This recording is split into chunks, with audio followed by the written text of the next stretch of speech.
connecting. The floor is yours, Daphné.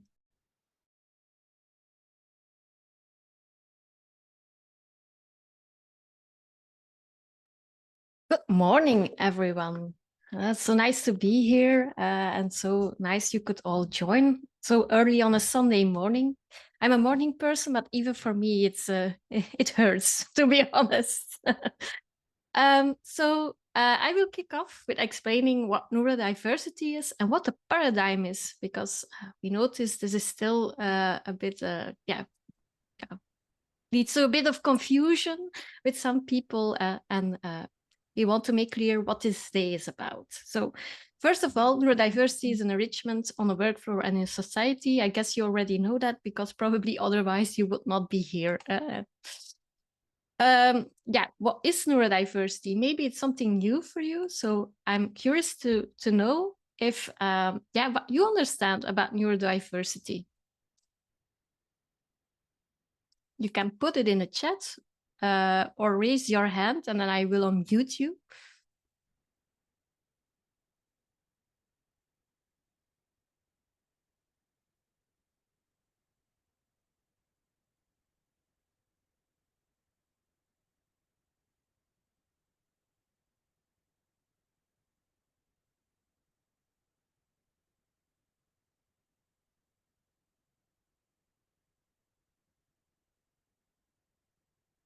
Florian says, at its core, having one or more neurodivergent conditions. Yes. Other people who want to share what they think neurodiversity is?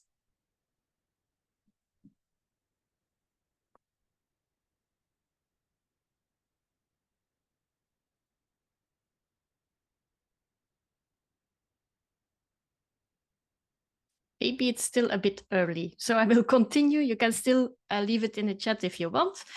But neurodiversity itself, it's actually the natural variety that between the human mind and the human brain. So that we're all diverse in thoughts, in the way we behave, in the way we interact with things, how we communicate. And it's a diversity with a biological reality, just as ethnicity, age, gender, sexuality, and belief. Yeah? And it's something we want to preserve in society because it leads to innovation, because we have all different perspectives. So we want to, we want to keep that, just like we want to keep biodiversity. It was originally thought of by the autistic community in Australia, and at the same time Judy Singer as well, who launched that terminology to make it more clear that it's a diversity of the humankind. So when we talk about neurodiversity, we actually talk about everyone, because it's all forms of thinking and interacting with the world. And this is the difference. No, that's a slide too early, sorry. And when we talk about the neurodiversity paradigm, it's about the perspective. The perspective is that there is no one right brain or no normal brain, and that these differences should not be viewed as disorders or deficits. It's an enrichment. We want to keep it. It's a natural and valuable form, and it has to do with social norms that has been constructed because of the culture that we have within a society or within a workplace. And because of these social norms, there is an inequality between what we call neurodivergent and neurotypical persons. And it forms a discrimination against neurodivergent individuals. What neurodivergents are, I will still talk about in a minute. But we want to embrace this neurodiversity and give everybody the opportunity to thrive at the workplace, but also to be able to live their fullest in the society. And the paradigm was actually, the terminology around it was written down by Nick Walker, for who's interested in the background about it. So neurodiversity, there are two neurotypes. When we compare it with biodiversity, in biodiversity you have biotypes, in neurodiversity you have neurotypes, you have neurotypical neurotypes. Those are the neurotypical persons. That's a majority. They set the expectations within society, so they create these social norms. And then there is a minority, as you always have in when we talk about diversity. The minority are the neurodivergent neurotypes, such as autism, ADHD, epilepsy, but also introversion, burnout, depression, OCD. It's all kind of conditions that you can have from birth, but also acquire during life, and can be temporary, but also permanent within life. And the main thing that all these neurotypes have in common is that it's the social norm is difficult to conform to.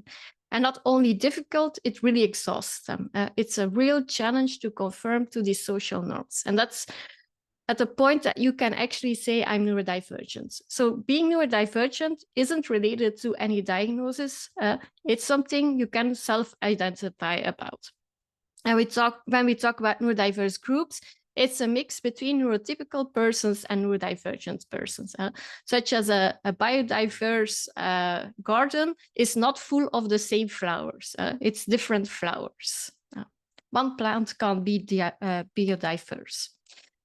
And I don't know if you know this, but 50 to 20% of the world population, according to research of Nancy Doyle in the UK, is neurodivergent.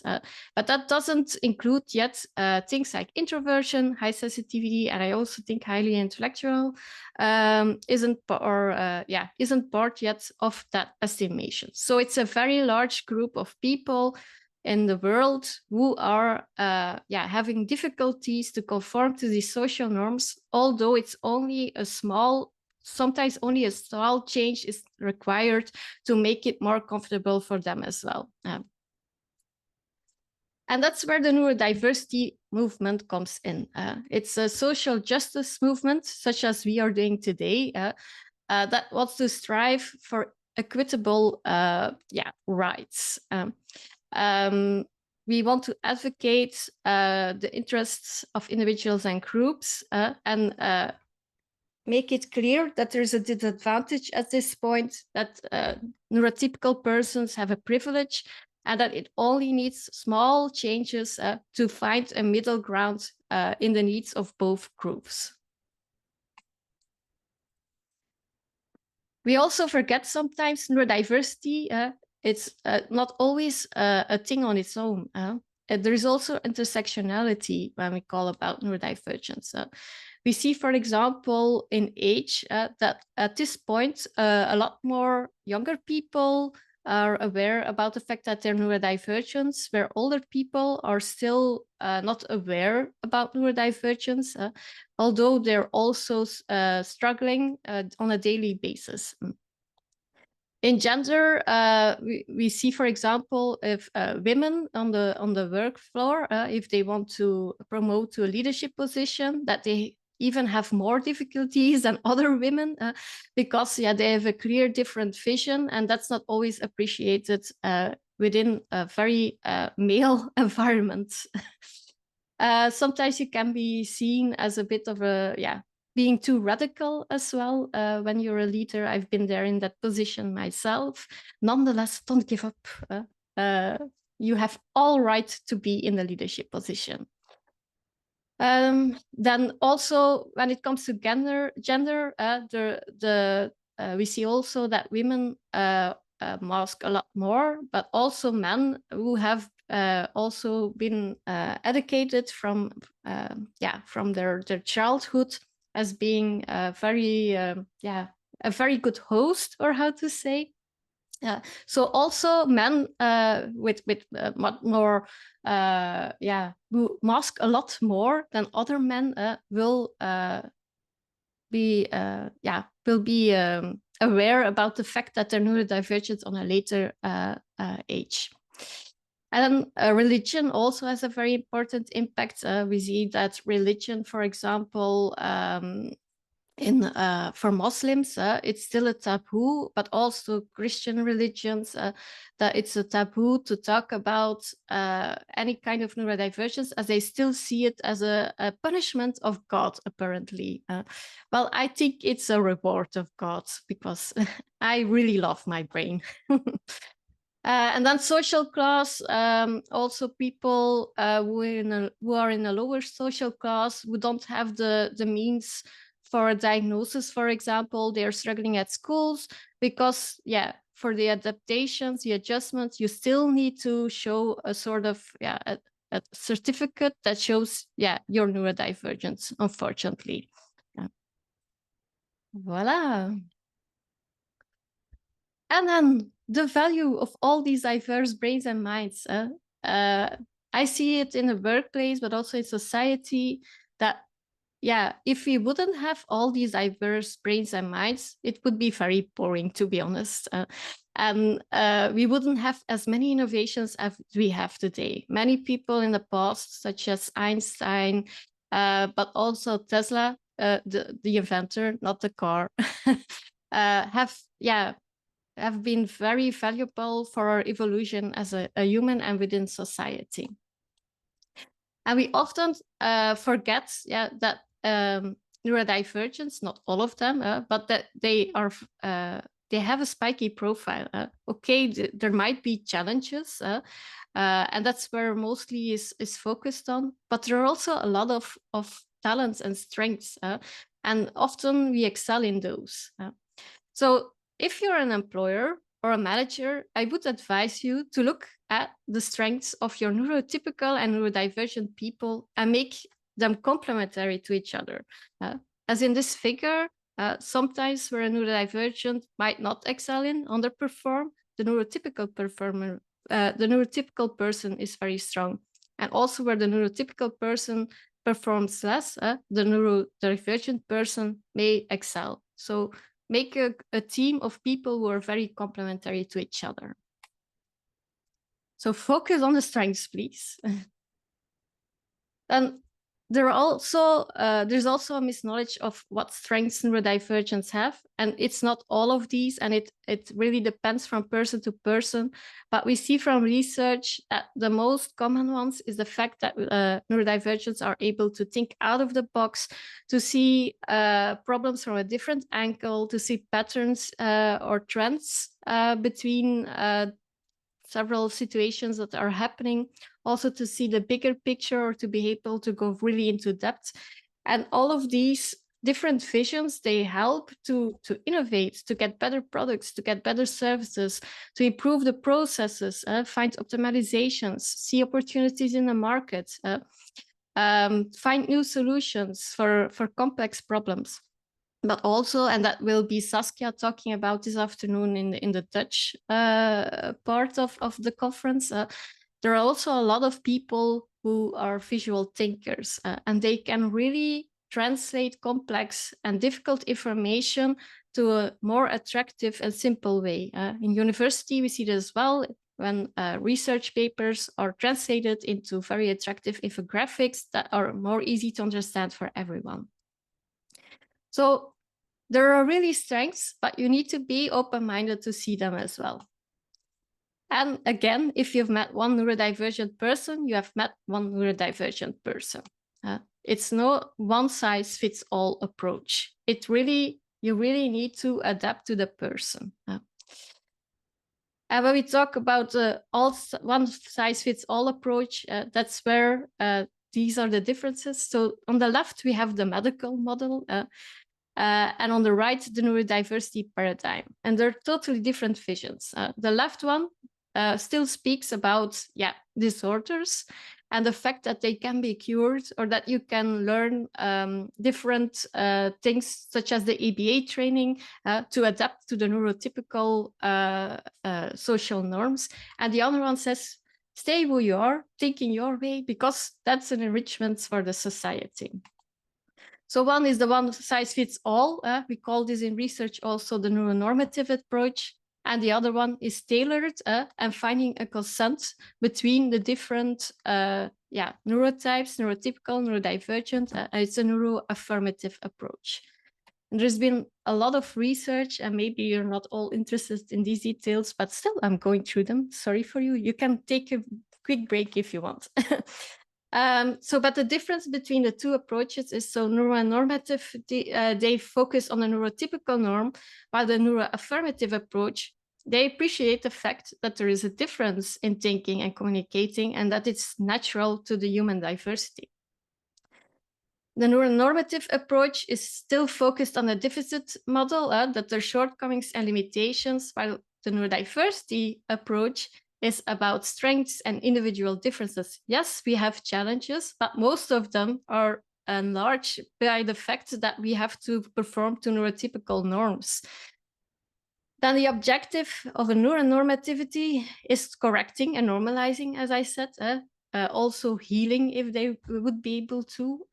But we, as a neurodiversity movement and from a paradigm vision, we want to support neurodivergent individuals and adapt the system so that it's available for every human brain and every human mind.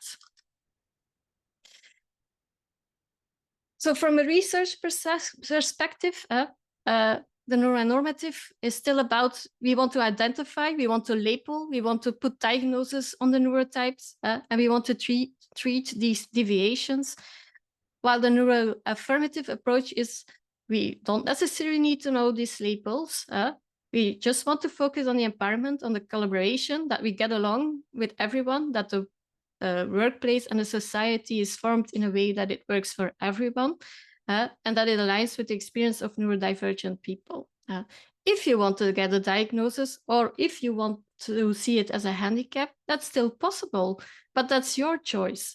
It's not directed by society. The society should not be the one saying, hey, you need to get a diagnosis to get adaptations. That should be a personal choice.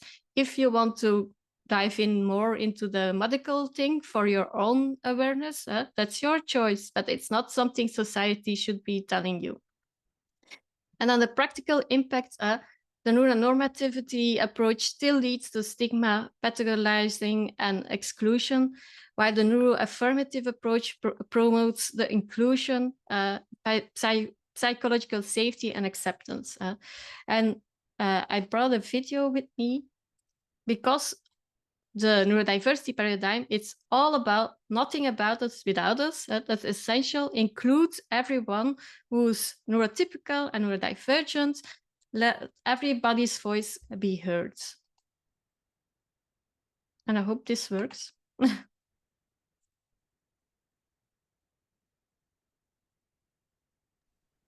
have no sounds.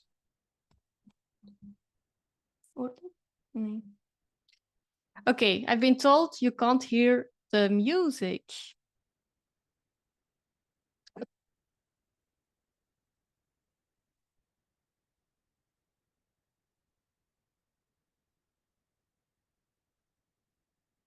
No.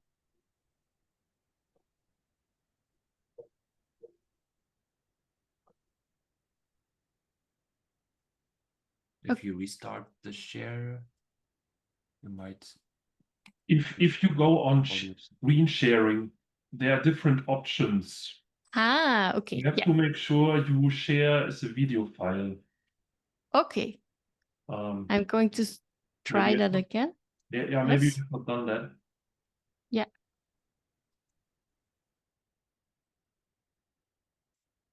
Yeah, I see it. Thank you very much. Welcome.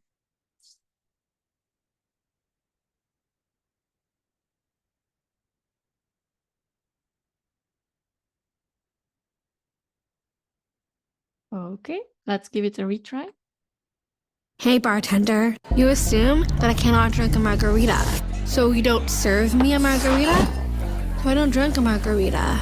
Your assumption becomes reality. And parents, you assume that I cannot live on my own, so you don't encourage me to live on my own. So I don't live on my own. Coach, you assume that I cannot hit harder, so you don't train me to hit harder, so I don't hit harder. And teacher, you assume that I cannot learn Shakespeare, so you don't teach me Shakespeare. Old MacDonald had a farm, So I don't learn Shakespeare. E-I-E-I-O. But hey, If all your assumptions become reality, then assume that I can drink a margarita. Will you serve me a margarita? So I drink a margarita. Assume that I can live on my own. So I live on my own. Assume that I can hit harder. So I hit harder. Assume that I can learn Shakespeare. So, what fools these mortals be? I learned fucking Shakespeare. You assume I can swear, right? Assume that I can do that job. That I can go to parties. That I can have sex. That I can be on stage. Assume that I can. So maybe I will.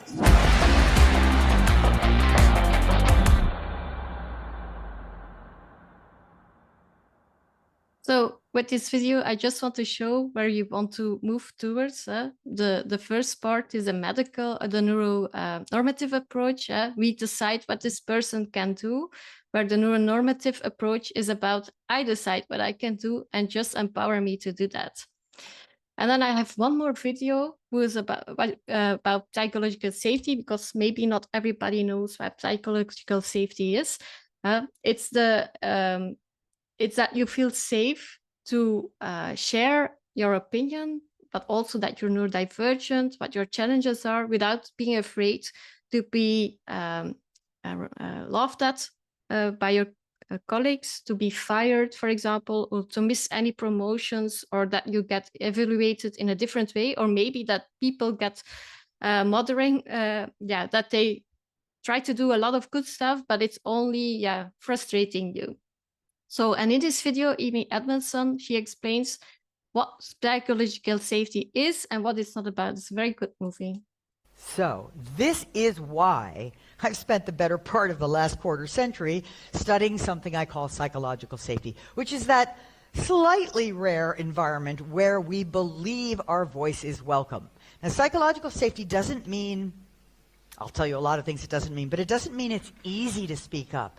It just means you absolutely know it's expected, it's welcome, it's how we roll around here. It's a belief that my environment, my team, my workplace is in fact safe for interpersonal risks, like admitting a mistake, like offering a crazy idea, like taking an experiment or a concern, or disagreeing with the boss, and knowing that that will be valued, right?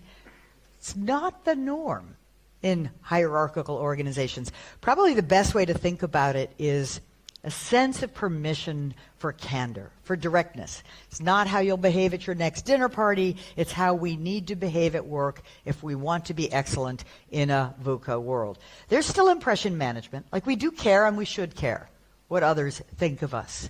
But it's in the back seat, right? It's no longer the primary job, looking good, right? It's being good. It's making it happen. Now, in the aftermath of a great deal of attention to this construct, there have been lots of misconceptions. Let me share just a few.